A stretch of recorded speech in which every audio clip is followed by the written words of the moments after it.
Hi, I get asked all the time, how long is it going to take for me to get my house sold?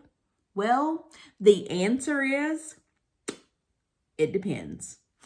On average, it takes roughly 55 to 70 days for your house to go on market to the closing table. Here's the breakdown.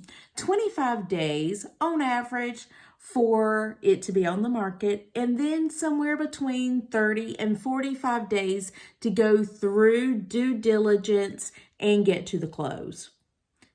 Now, here is where it gets into other dynamics and depends questions.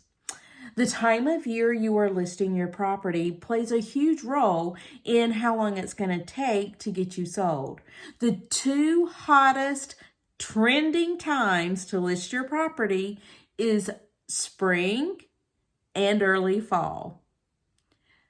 The condition of your home plays a huge role in how quickly it will sell.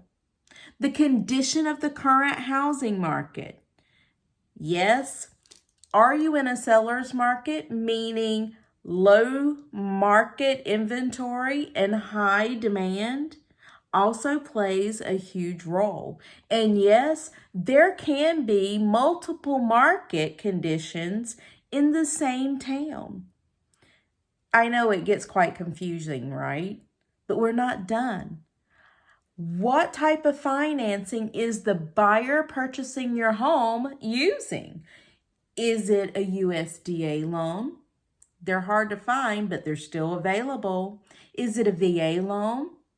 Conventional loan? Are they using a typical lender? A credit union? Or is it cash? Cash buyers, you can close typically in 14 to 21 days.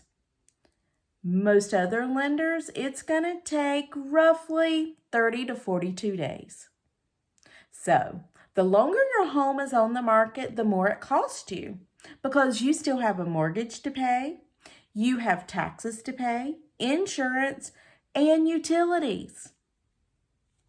I know, I threw a lot at you. However, you did ask the question, right? The best way for you to sell your home quickly is to call me. Let's get you competitively priced, make any changes that are going to give you the highest rate of return on your investment, and to get you sold quickly. Now, your next step is to give me a buzz and let's discuss your options.